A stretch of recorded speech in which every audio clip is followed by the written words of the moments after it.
पार्वती पते हर महादेव सीताकांत स्मरण जय जय राम। श्री गोपाल कृष्ण भगवान की जय। श्रीमद् स्वरूप भजनाचार्य स्वामी महाराज की जय। गुरुदेव दत्त मंगलमूर्ति श्री गणेशाय नमः। श्री सरस्वती नमः। श्री गुरुदेव नमः। श्री श्याम सदा शिवाय नमः। श्री माता पिता नमः।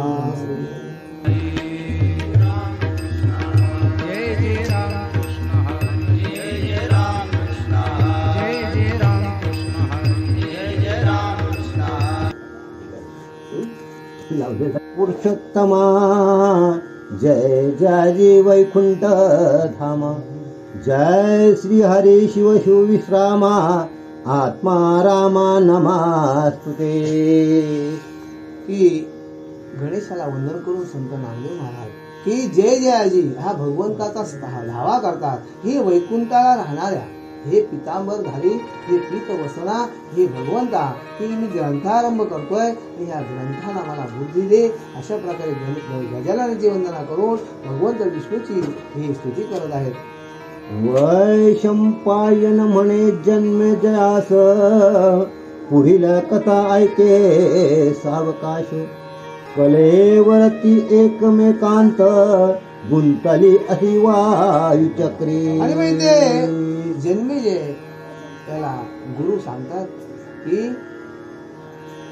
हे कलेवर जे हनुमंत तुमच्या पूर्वजांनी जे भीमाने जे फेकलेले आहेत ते वायुचक्रामध्ये एकमेकांमध्ये अजूनपर्यंत फिरत आहेत। ती गुंतलेली आहेत आजपर्यंत जे आहे वायुचक्रामध्ये भ्रमण करत आहेत असे गुरुवरी इथे बोलतात। म्हणून तया वायुचक्रांत दोन्ही अद्याप असती फिरत। ऐसे ऋषी असे सांगत परी असत्य वाटे जन्मे जया। आजपर्यंत ते दोन हत्तींचे जे कलेवर आहेत अजूनपर्यंत त्या वायुचक्रामध्ये फिरतात। आणि मग हे राजाच्या मनाला पटत नाही की त्याच्या मनाला शंका येते आणि मग तो पुढे काय बोलतोय। तेथे कैसे परी झाले मागे पार्थे युद्ध उदंडकी। परी कुरुक्षेत्री वचन मोडिले ते विधान श्री कृष्णाचे। आणि मग इथे काय झालंय की त्या कुरुक्षेत्रामध्ये घनघोर असं युद्ध झालं आणि घनघोर युद्ध झाल्यानंतर कृष्ण पार्थाला सांगावं की पार्था काल बोलून गेलो की धनुष्य घे आणि कर या क्षय समजता कौरवांचा। आणि त्यावेळेला त्या पार्थाने माझं थोड्या काही क्षणापुरतं मानलं नाही आणि तेच पुढं हे घनघोर युद्धात रूपांतर झालं। आणि त्या युद्धाच्या प्रसंगामध्ये हे आजपर्यंत जे हत्तीचे जे कलेवर आहेत ते आकाशगंगामध्ये फिरत आहेत। ते कोणी फिरले? हे तुमच्या पूर्वजांनी फिरवले। हे गुरु ह्या राजाला सांगतोय पण राजाच्या मनामध्ये शंका आली की असं कधी होईल का? एवढी मोठी जड देह वरती आकाशात तरंगतील का? देवाची वासना ऐशी जे झाले सांगावे पार्थाशी। म्हणून मोह उपजविला त्याशी गीता मुखेशी सांगावया। आणि मग इथे मोह उपजवला त्यावेळेला पार्थ काय बोलतोय की हे माझे मामे मेवणे गुरु बंधू या कर्ण द्रोणू या कैसा याला मी कसं मारू देवा? तू मला या युद्ध करण्यासाठी का भाग पडतोस देवा? आणि मग त्यावेळेला याला मोह उत्पन्न केला की बोलते ही माझी सगळी काय माझा अत्यष्ट आहेत, माझे नातेवाईक आहेत, माझे आत्ते आहे, माझा मामा आहे आणि माझे गुरु आहे, यांना मारून मी राजे घेऊन देवा काय करू? बघा कसा भगवंतानी मोह उत्पन्न का मोह उत्पन्न केला की देवाला भगवंताला की गीताशास्त्र हे पार्थाला सांगायचं होतं की हा शास्त्राचा लोभ झाला होता आणि याचा धारण करणारा कोणी नव्हता। आणि मग हे शास्त्र सांगायचं होतं देवाला आणि मग म्हणून देवाने काय केला तिथे अर्जुनाला मोह उत्पन्न केला। आणि मग इथे मोहामध्ये अर्जुन गेलाय आणि बोलतो देवा नको रे माझ्या हातून माझा गोत्रजाला कैसेनी मारू, या गोत्रजाला मी कसं मारू देवा? तू माझ्या भावबंधाला मारण्याचा पातक कशाला करून घेतोस? आणि मग पुढे देव बोलते अरे अर्जुना की तू निमित्ताशी कारण की तू फक्त निमित्ताला कारण आहेस। की एखादा जर सभेमध्ये जर बघा आपण जत्रेला गेल्यानंतर त्या बावल्यांचा खेळ येतो आणि आपण त्या भातुकलीच्या बावल्या तो बोटाने त्या कलसूत्री बावल्याचा खेळ, आणि तो धागा तो आपल्याला दिसत नाही, आपल्याला वाटतं त्या बावल्या एकमेकांना नाचतात. मग तो तसा मी सूत्रधारी बाहुली नाचवी सभे भेटरी, तो काय सूत्राची दोरी करू दे कसे. बघा गीतेमध्ये गोड आलाय की त्या सभेमध्ये त्या बाहुली नाच त्या सूत्राची दोरी जर कळली तर लोकांना तो खेळ बघायला मजा येईल का. मग आता तू निमित्ताशी कारण तू कशाला फक्त निमित्त आहेस रे, कर युद्ध, तू युद्ध कर, तारिता आणि मारिता मज वाचून कोण उद्धार. अरे मी मारणारा पण आहे आणि जिवंत करणारा पण आहे, मग माझ्या अजून उद्धार कोण करील. आणि मग ही मोह या पार्थाला झाला आणि मग ते पुढे युद्ध झालं. येथे त्याची परी जाण नित्यापुरी उठे ब्राह्मण, एवढी परमणी राय ऐकून असत्य काय मानावे. आणि मग मला सांगा इथे जर आपण कथेला गेलो तर त्या कथेवर विश्वास ठेवला पाहिजे. आम्ही गणपती बाप्पा हाणलाय हो, पण त्याला आवडीने त्याच्यासमोर जर आपण नमस्कार जर केला नाही तर आणू नको. लक्षात आला. अरे मला सांगा त्या देवावर जर आपला विश्वास नसेल, कधीतरी काही वृत्तीची लोक असतात ती कधीतरी खोचक प्रश्न काढत असतात. अरे भगवंत परमात्मे श्रीकृष्णाने बोलते 16,000 बायका दिल्या. मला सांगा अरे तुझी एक तू असा चिकवत आहे काय, एक बायको तुला मारतोय. मला सांगा पण हे मग मला सांगा ज्या वेळेला आपल्या मनाला असत्यपणा येतं त्यावेळेला तिथं काय होतं, आपल्या हातून पापच घडत असतं.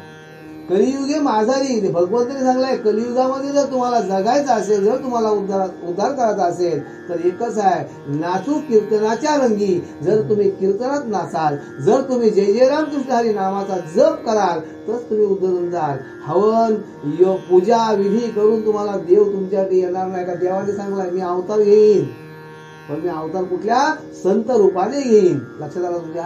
मग मला सांगा की आपण जर देवाच्या जर विश्वास, आता इथे काय केलाय, राजाने गुरुच्या शब्दावर विश्वास नाही ठेवला आणि त्यावेळेला एक एक वार कापड शुद्ध झालं, एक एक हात जे कापड शुद्ध झालं, एक एक ब्राह्मण उठला.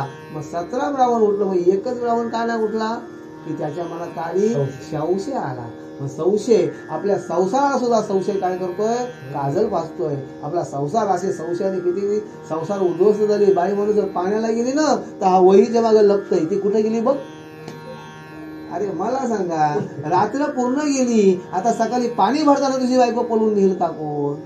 म्हणजे इथं काय आला, संशय आला. मग तू ते रस्त्यात जर कोणाशी बोलली, मग ती कोणाशी बोलत होती, तो कोण तो तुझा. मला सांगा संशयाने काय केले, अशी असंख्य संसार उद्ध्वस्त झाली संसार. आणि इथे सुद्धा राजाचा काय झालाय, संशय आला, शंका आली. कोणावर शंका घेतली, अरे पूर्वज म्हणजे वडिलांवर शंका घेतली. जर एखादा मुलगा बोलला मी तुझा पोऱ्या, तू माझा बापच नाही, याचा संशय घेतला. मग इथे झाला गुरुंच्या शब्दावर संशय घेतलाय त्या राजाने, म्हणून इथे एक 18वा ब्राह्मण उठला नाही. ऋषी सांगे रोग सर्पारोहण, परे विश्वासता नाही रायाची म्हणून. कथा होता संपूर्ण मुठेची ब्राह्मणा ठरावा. इथे ऋषी कथा सांगतोय, स्वर्गारोहण पर्व कथा सांगतोय. आणि ही स्वर्गारोहण पर्व कथा सांगत असताना या राजाच्या मनस्थिती काय झाली, चलबिचल झाली, शंका आली. आणि मग तो 18वा ब्राह्मण उठच नाही. आणि मग पुन्हा राजा विचार करतोय की माझं कुठं काय चुकलंय, मनाला सुद्धा प्रश्न विचारतोय. मला सांगतो की जर माणूस चांगल्याच्या संगतीला गेला तर तो चांगला होतो. लक्षात आलं तुमच्या. जर तो वाईटाच्या संगतीला गेला तर वाईट होतं. मनात शंका आली, पण संगतीत कोणाच्या होता, गुरुंच्या होता. दुर्योधन संगतीत कोणाच्या होता, शकुनी मामाच्या होता. लक्षात आलं तुमच्या. जर जो मामा मुलांना पत्त खेळायला शिकवते तो मामा कामाचा आहे का. मग शकुनीने काय केलं, पत्त खेळायला शिकवलं. लक्षात तुमच्या आला की पत्त खेळायला शिकवलं. पण पुढे बोलून जातोय की शकुनीला पांडव मारायचं नव्हतं. लक्षात आलं तुमच्या. शकुनीला कौरवच मारायचं होतं. कधी विषय आला तर आपण तो दुसऱ्यांदा सांगू की शकुनीला कौरवच मारायचं होतं. आणि त्यामुळे शकुनी डाव उलटा केला, कौरवांना उकसवलं पांडवांच्या विरुद्ध. आणि येणे करून यांना हे कौरव महाराजाने शकुनी बाबाला, आणि म्हणून इथे सांगतोय की ज्या वेळेला माणसाची वाईटाची संगत येतं त्यावेळेला वाईट विचार आपल्या मनात येतात आणि आपला त्याच्याने काय होतोय, नुकसान होतोय. त्याला आता एखादं बोलतं ना, अरे एकच दिवस जराशी घे रे, एकच दिवस जराशी घे, अरे कोणला ना सांगा तू, अरे पण तू एक दिवस त्याला पाचशील, पण पिवायला आयुष्यभर त्याला कोण पाहिजे, असं तुमच्या आला विषय. म्हणजे वाईटाची संगत एवढी वाईट आहे की जर एक थोडासा जरी त्याचा जरी आपल्याला स्पर्श झाला तरी आपल्याला त्याकडून काय होतो, इज्जत जाते, समाजामध्ये मान आपली खाली जातोय. अरे अमक्या तमक्याच्या बरोबर लागून त्यांनी वाईट केलं. म्हणजे मला सांगा, इथे सुद्धा दुर्योधनाची संगत मामाशी झाली आणि त्याच्यामुळे इथे एवढा मोठा रणसंग्राम झाला, एवढा मोठा महाभारत आपल्याला पाहायला भेटला. कशामुळे, एका संगतीमुळे. मग इथे सुद्धा गुरूंची संगत मिळली. म्हणून आता गुरु काय करणार आहे की या राजाला पुढे वाचवणारच आहे, पण संगत कोणाची आहे, ऋषीची आहे, साधूची आहे, परमात्माची आहे. तैसेची कापड शुद्ध न होत, तै राजा थोर गजबजला येत, आणि चिंती की कामद प्रत येवडी प्रचित नाली. आजपर्यंत एवढी कथा ऐकली, 18 पर्वाची कथा ऐकली, महाभारताची कथा ऐकली, आणि एवढी प्रचिती आली नाही. राजा मनातून शंका आली की मी माझं कुठं काय चुकलंय, हे असं कशामुळे झालं. ऋषीने एवढं चांगलं आख्यान सांगितलं, मग आता 18वा ब्राह्मण का उठत नाही. मग राये ऋषीस केली विनवणी, कथा संपूर्ण सांगितली स्वामिनी.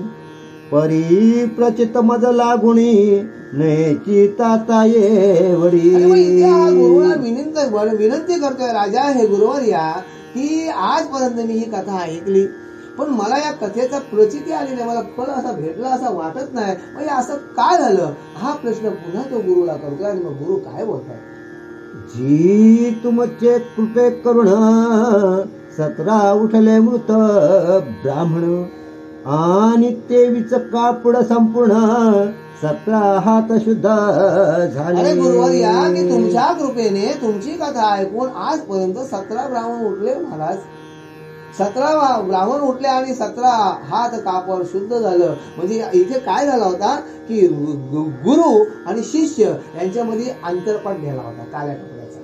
लक्षात आला, तर काळ्या कपड्याचा अंतरपट नेला होता. आणि मग तो कथा म्हणजे या राजाला काय होतं, अंगावर कुष्ठ उठलं होतं. का कुष्ठ उठलं, तर याच्यातून ब्राह्मणांची हत्या झाली होती, आणि मग त्या ब्राह्मणांच्या हत्येमुळे याच्या अंगावर आता ते कुष्ठ, या कथेने सगळं अंगावर, महाभारताची कथा ऐकली, कुष्ठ गेला निघून, सगळा राजा शुद्ध झाला. पण मनामध्ये एवढी शंका आली, आणि त्या कथा ऐकता ऐकता 18 ब्राह्मण शुद्ध झालं. आणि जो काला कापड जो ऋषी आणि शिष्य राजा यांच्यामध्ये जो लावला होता त्यातला 17 हात कापड शुद्ध झाला, आणि एकच हात कपडा शुद्ध व्हायचा राहिला. का राहिला की मनामध्ये एक आलप आला, त्याच्यामुळे कपडा शुद्ध झाला नाही. आणि मग इथे गुरुला हा प्रश्न करतोय की गुरुवार या, आजपर्यंत मी कथा ऐकली, आपले 17 ब्राह्मण उठले, 17 वार कापड शुद्ध झाला, मग एक हात कापड काय शुद्ध होत नाही, एक ब्राह्मण का उठत नाही. आणि मग पुढे गुरु काय बोलतात, आणि हे स्वर्गारोहण सांगता, कापडा नव्याची शुद्धता, आणि मृत ब्राह्मणाशी सजीवता, 18 व्यास नव्हे का. तव तो ऋषी असे म्हणत, राया काय तुवा मानिले असत्य, वचन सांगे यथार्थ, नाही तरी शाप दे. एवढं कथा ऐकल्यानंतर तू हा ब्राह्मण उठला नाही राजा. मग गुरु घाला शंका आली, हे राजा तुझ्या मनामध्ये काहीतरी संशय आलाय, किरमिश आलाय, तुला ही कुठेतरी कथा, तुम्ही या कथेवर विश्वास ठेवलाच नाही, आणि त्याच्या मुला काहीतरी आज तू खरं सांग मला, आणि जर तू मला खरं सांगितलंच नाही तर मी तुला काहीतरी शाप देईल. आणि मग आता गुरु काय झाले, क्रोधायमान झालेत. आणि मग सको पैसा बोलिला, ऐसे पाहुणी राजा भ्याला, आणि म्हणे जी असत्य जीवाला, वाटले एक स्वामिया. ऋषीला क्रोधायमान पाहिल्यानंतर हा राजा मनातून घाबरलाय. आणि मग राजा काय हात जोडून गुरुच्या विवेक, स्वामिया, की माझ्या मनाला थोडी शंका आली, माझ्या मनाला कुठेतरी विश्वास बसणार आहे कथेवर. आणि मग राजा काय बोलते पुढे, जी वायू चक्राचे गणित, 5 लक्ष योजने ऐसे सांगत, त्यात कलेवरे अद्यापी फिरत, हे मला असत्य वाटले. आणि हे बरोबर, या 5 लक्ष योजने दूर ज्या आकाश सूर्यमालिकेमध्ये हे तुम्ही जे हातींचे जे कलेवर फेकलेले आहेत ते आजपर्यंत त्या आकाश गंगेमध्ये फिरत आहेत, हे माझ्या गुरुवर्या माझ्या मनाला पटलं नाही, असा इथे राजा गुरुना बोलतोय. मग वायू चक्री दर्भ टाकुणी, ऋषीने कलेवरे पाडली धरणी, तया गजबजे करुणी, दिशा सर्व दाटल्या. आता इथे बघा, ज्या वेळेला आपण साधूची संगत करतोय त्यावेळेला त्या माणसाचा देह सुद्धा तो माणूस साधू काय करतोय, साधू करून टाकतोय. आणि मग इथे गुरुनी काय केलंय, एक दर्भाची काडी घेतली आणि ती आकाशगंगेत फेकली, एक काडी उचलली आणि त्या काडीच्या योगाने काय झालंय, त्या आकाश सूर्यमंडलामध्ये जे फिरणारे जे कलेवर होतं ते आता खाली उतरलं. त्यावेळेला जे खाली आले त्यावेळेला सर्वत्र काय झालाय, अंधार दाटलाय. का ती एवढी मोठी पर्वता एवढी अशा आकाराची जे कलेवर होती. आणि मग पुढे मग ऋषी म्हणे रायासी, दृष्टीने पाहे कलीवराशी, मग सोडणे आसनाशी, राजा पाहो चालिला. आणि मग ते गुरुनी त्या आकाश गंगेतील जे कलेवर होते ते खाली उतरले. कलेवर देह किती मोठे होते, पर्वत एवढे मोठे. आता पर्वतावर देह जर आपल्या गावाच्या बाजूला उतरत सावली पडेल नाही, लक्ष तुमच्या आला, मग सूर्य झाकलच ना. आणि मग ती छाया पडली आणि सर्वत्र अंधार झाला. आणि त्यावेळेला राजा गजबजलाय की चल, आता राजाला बोलते गुरुवारी बोलतात, चल आता तो पहा प्रत्यक्ष ती कलेवर खाली उतरवली. आणि मग राजा ती कलेवर पाहायला जातोय. तव पर्वता एवढी दोन्ही, गजांची कलेवर देखुनी, जन्मे जय राजा विस्मित मणी, म्हणे बली होते पूर्वज. हत्ती जी कलेवर होती ती पर्वताहाती कलेवर त्यांनी डोळ्यांनी पाहिले जन्मेजय राजाने. आणि मग तो म्हणाला होते, बाबा माझे पूर्वज लय बलाढ्य होतं, मी काय त्यांच्या पुढे शून्य आहे. पण आता जी पोरं का होतात, बापाला तुला काय समज नाही. अरे पण तुला त्याने आणलाय, त्याला समजला असता तू असा बोलशील तर आणलाच नसता ना. लक्षात आला.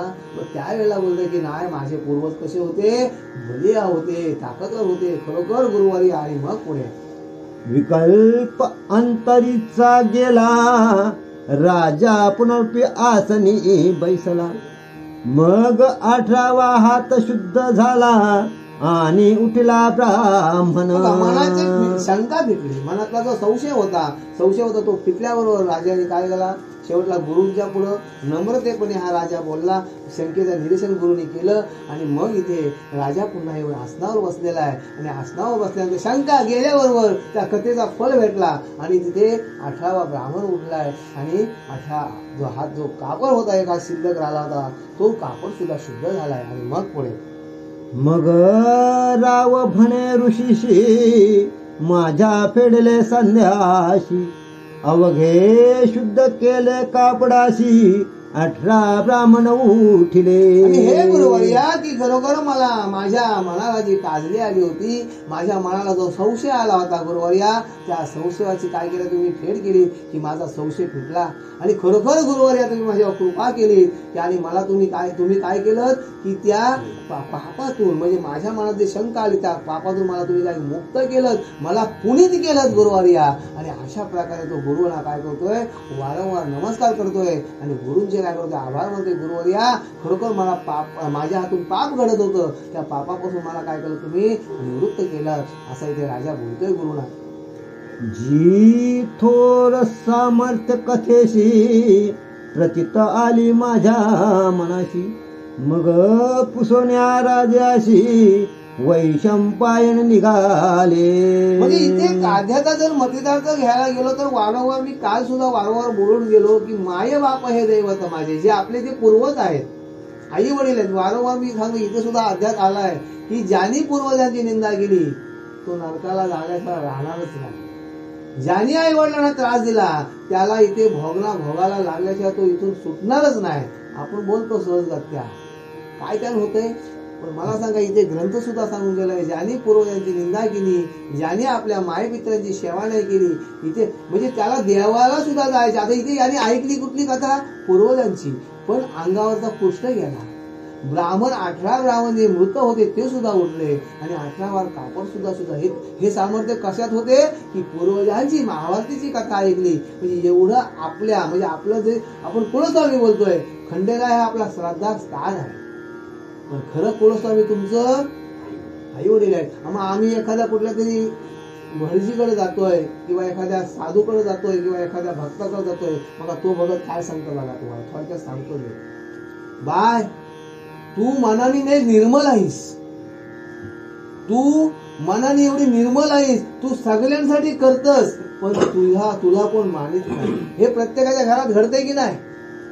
तू सगळ्यांसाठी त्रास करतस पण तुला कोण मानत नाही, तुझ्या शब्दाला कोण मानत नाही. हा सांगतोय तिकडचा भगत. आणि मग आम्ही काय करतो, त्या बाबा काय खरा बोलला हो माझ्या, म्हणजे तू सगळ्यांवर प्रेम करतस पण तुम्ही सगळ्यासाठी एवढा केलास, काय केलाय कशाला. म्हणजे मला सांगा, म्हणजे इथे आपण काय केलं की सहजगत्या त्या सामन्याला विश्वास झाला, पण त्या हृदयात जर तुमच्या परमात्मा असलाय त्याच्यावर तुम्ही कधीतरी विचार करा, त्याच्यावर कधीतरी लक्ष ठेवा, त्या परमात्माला तुम्ही अंतर्मनातून हात द्या, जय जय रामकृष्ण तुम्हाला नक्कीच तो भेटेल. लक्षात आला. इथे सांगायचं तात्पर्य की पूर्वजांची सेवा जर आपण केली, आईवडिलांची जर सेवा आपण केली तर त्याचा तुम्हाला पुण्याचा वाटा मिळण्याशिवाय राहणारच नाही.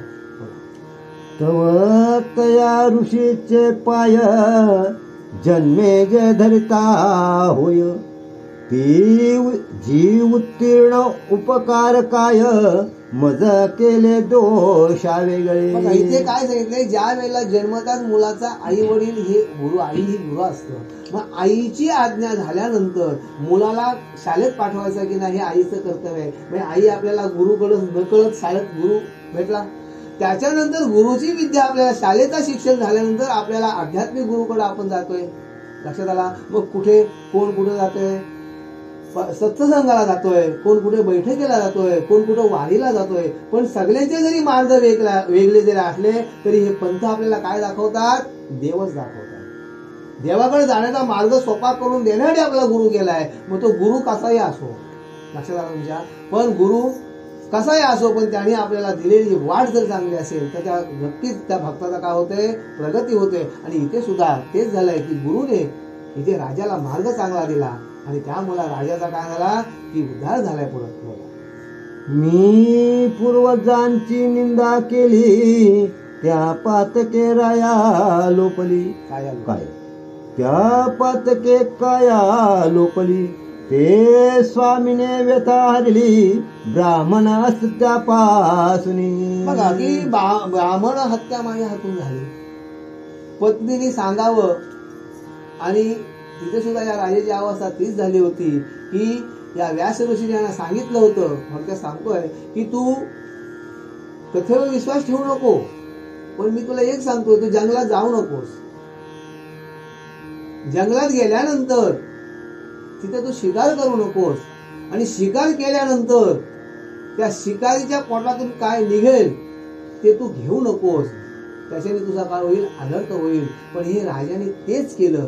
व्यास ऋषींचं ऐकलं नाही. हा जंगलात गेला शिकारीला, समोर हरण दिसली, हरणीला मारली, हरणीच्या पोटातून एक सुंदर अशी स्त्री निघली, याला मोह उत्पन्न झाला आणि तिच्यावर लग्न केला. आणि लग्न केल्यानंतर ती सांगते, आपले शस्त्राला ज्याने मारला, बघा थोडक्यात सांगतोय, आपले शस्त्राला ज्याने मारला त्यांना या दुनियेतच ठेवायचं नाही. मग साप चावला होता ना याच्या वडिलांना, मग याही काय केला, जन्मे जे सर्पशस्त्र केले ते आस्तिकेमध्ये जर राहिले, पराचाराने पुलस्थिती फार दिले, मग वाचले रामाचे. मग इथे मग ती बायको काय सांगतोय की आपल्या बाबाला मारला नाही कोणी, सापाई, मग त्या सापांना ठेवतच नाही. आणि मग त्यावेळेला ही सर्पक्षेत्र केला. आणि मग त्यावेळेला सर्पक्षेत्र, आता वासुदेव तो कुठं जाऊन बसला होता, इंद्राच्या आसनाला जाऊन वेडा होऊन बसला होता. त्यावेळेला इथे मंत्रघोष केला. थोडक्यात सांगते की इंद्राय स्वहा, आणि त्यावेळेला इंद्राचा सुद्धा खुर्ची हल्ली. आणि मग त्यावेळेला इंद्र शरण आलाय. मग इथे काय आलाय, आस्तिक ऋषी आला. आणि आस्तिक ऋषीने या राजाकडे एकच मागलं, या जन्मेजयाकडे मागितलं की मला एक दान दे. ते मला बोला ऋषी काय दान देऊ, दान एक एवढंच दे की यज्ञ थांबव. म्हणून हे जात वाचली. नाहीतर संपूर्ण त्यांनी मुलं नष्ट केला होता. कोणाच्या सांगण्यावरून? बायकोच्या सांगण्यावरून. संसारात सुद्धा जीवन जगताना ऐकायचं तेवढंच स्त्रीचं ऐका. काही गोष्टी आपल्या मनाने करा. मायवानी एक शब्द कुठं जर गेला तर वाईटला का मानून घेऊ. पण एवढंच सांगतोय की ज्या वेळेला एखादी स्त्री दिराबद्दल सांगते कानात, भावजीने असं केलं, त्यावेळेला त्या नवऱ्याने सुद्धा ऐकलं पाहिजे की माझी बायको खरी बोलते काय. आजपर्यंत माझा भाऊ वाईट वागत नव्हता, आजच कसा वागला. पण हे विष जे आहे त्या स्त्रीच्या तोंडातून काढत जाते नवऱ्याच्या. तुम्हाला माहिती आहे भावजीने असा केला. म्हणजे घरात भांडणं व्हायला टाइम लागत नाही. तरी माय माऊलीने एकच सांगतोय की आपल्याला रामासारखं जगता येणार नाही. पण रामासारखं जगता आलं नाही तरी आपल्या पतीबरोबर जगताना तरी रामासारखं जागा. एवढं सांगता येईल आपल्या अध्यायाच्या माध्यमातून. आणि मग इथे सुद्धा गुरुने राजाला उपदेश करावा आणि राजाने त्या स्वतःचा उद्धार करून घ्यावा. कशामुळे? निस्ती कथा ऐकल्यावर. एक कथेचा आता या कलियुगामध्ये एकच झालाय की जर तुम्ही निस्ती कानावर जरी जय रामकृष्ण हरी पडला ना तरी तुमचा उद्धार होईल. परी विनंती माझी ताता, ती परेसाजी आता. धर्म स्वर्ग धारे चालता, मना दुःखितताचे. आणि मग इथे आता बघा राजाला सुद्धा कथेची आवड निर्माण झाली की गुरुवर्या की धर्म जेव्हा या हिमाचल जेव्हा पठार चालत होता, धारयुक्त असा पठार चालत असताना त्या धारदार पठारातून चालत असताना याचा प्रवास कसा झाला तर ही कथा मला गुरुवर्या सांगा. असा इथे राजा आता गुरुला बोलत आहे. कथा सांगितली येथून, परी माझे नव्हते तेथे म्हणून. लटिकाची भ्रम धरुणी असत्य चक्री पडलो. आजपर्यंत तुम्ही मला कथा सांगितली पण माझा काय झाला होता त्या कथेकडे लक्ष नव्हता का. मला संशय आला होता की माझा संशय आला होता. त्याच्या मला माझ्या कथा काय डोक्यात राही नाही. तरी आमचे पूर्वज धर्मराजाचा प्रवास शेवटचा प्रवास कसा झाला हे मला गुरुवर्या कृपा करून समजावून सांगावे. असा इथे राजा पुन्हा पुन्हा विनंती करतोय गुरुना. जेवी राहू चंद्र कळाग्रासी, अथवा अभ्रलोपवी दिनकराशी. तैसे असत्य माझ्या मनाशी, कळविले होते पै. गुरुवर्या वारंवार हा गुरुना विनंती करतोय. जसं चंद्रग्रहण होतं त्यावेळेला रात्रीचा अंधार, चंद्र दिसत नाही. जसं सूर्यग्रहण होतं त्यावेळेला राहू ग्रासतोय, राहू केतू त्यांना ग्रासतोय, त्यावेळेला सुद्धा तसं माझ्या मनाला एक प्रकारचं ग्रहण लागलं होतं गुरुवर्या. तरी मला तुम्ही माफ करा. तरी मला पुन्हा पुन्हा तो विनंती करतोय की ती मला पूर्वजांची जी कथा आहे ती मला पुन्हा सांगा. असा इथे राजा गुरुना विनंती करतोय.